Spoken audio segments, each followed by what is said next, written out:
Hello students, today's lecture we will discuss about chapter number third, chapter number 4 plant genetic engineering. Okay, मग या चॅप्टरमध्ये आपण आत्तापर्यंत काय बघितलं मागच्या व्हिडिओमध्ये what is mean by genetic engineering, DNA structure किंवा DNA रिकॉम्बिनंट DNA म्हणजे काय आणि ॲक्च्युअली त्याची प्रोसिजर काय आहे जेनेटिक इंजिनिअरिंगची. ओके, त्यानंतर आता नेक्स्ट टॉपिक जो आहे tools use in a genetic engineering. मग त्या जेनेटिक इंजिनिअरिंगसाठी काय काय टूल्स आहेत हे तिथं यूज केले जातील ज्याच्या हेल्पनं आपण काय करू शकतो जेनेटिक इंजिनिअरिंग आपल्याला करता येऊ शकते. ओके, मग त्यामध्ये आता फर्स्ट आहे टाइप्स ऑफ मॉडिफाईंग एन्झाईम. मग त्यामध्ये काही एन्झाईम्स यूज केले जातात, त्यानंतर व्हेक्टर्स यूज केले जातात. मग त्यापैकी फर्स्ट जे आपण बघणार आहोत त्याला काय म्हटलं जातं टाइप्स ऑफ मॉडिफाईंग एन्झाईम्स. मग कोणते कोणते एन्झाईम्स इथं यूज केले जातात ते आपण बघूया आता स्टेप बाय स्टेप. फर्स्टली तिथं न्यूक्लियस एन्झाईम किंवा न्यूक्लियस हे एन्झाईम तिथं यूज केले जाईल. ओके, मग त्यामध्ये फर्स्ट असं म्हटलंय nuclease enzyme degrade nucleic acid by breaking the phosphodiester bond that holds the nucleotides together. मग न्यूक्लियस एन्झाईम जे असेल ते काय करेल तिथे फॉस्फोडायस्टर बॉन्डचे फॉर्मेशन झालेले असतील ते काय करतील ब्रेक किंवा न्यूक्लिक ॲसिड ब्रेक करून फॉस्फोडायस्टर बॉन्ड काय करतील होल्ड जे केलेले असतील त्यांना काय करतात ते ब्रेकआउट करतं. म्हणजे सरळ न्यूक्लिक ॲसिड जे असेल त्याचं ब्रेकडाऊन करणं that is called as a nucleus किंवा न्यूक्लियस एन्झाईम ब्रेकडाऊन करण्याचं काम करतं. Then restriction enzyme are good example of endonuclease which cut within a DNA strand.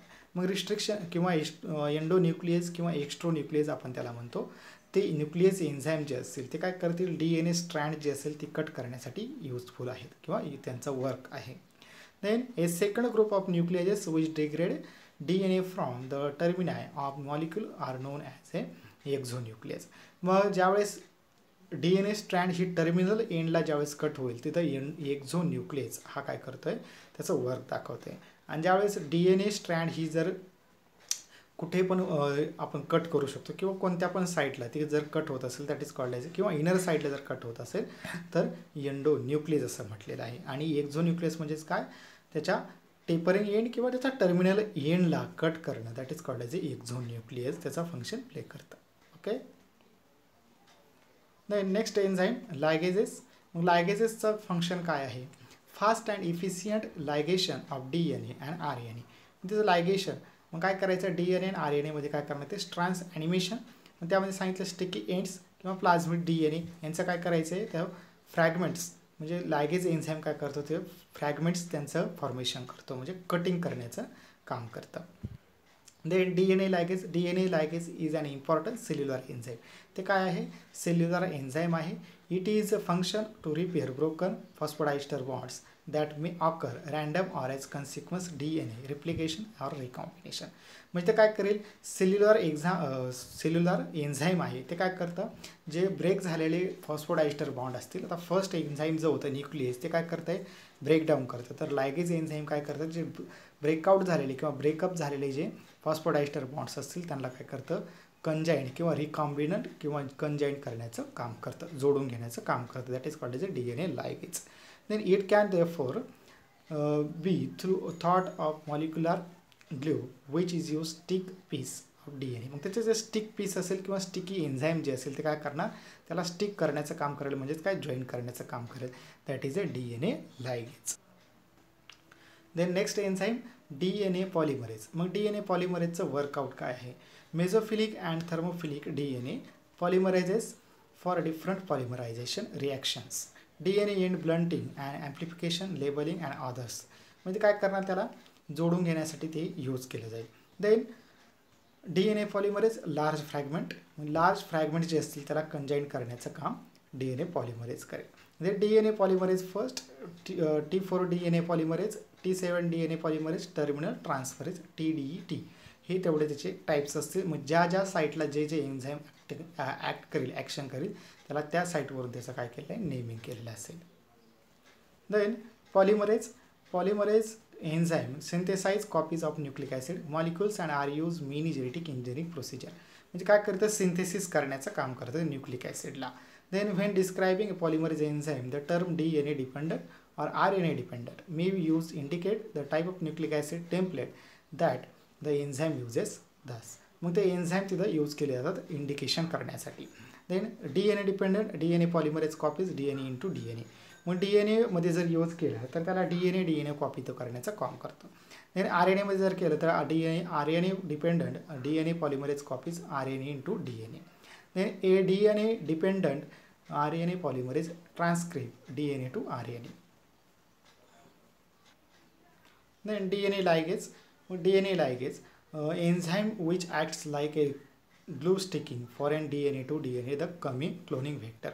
म्हणजे काय करेल ते स्टिक एंड्स जे असेल ते स्टिक एंड जे असेल ते कंजाईन करण्याचं काम करतं DNA लायगेज. हे फक्त DNA स्ट्रँडवरतीच ॲप्लाय होतं.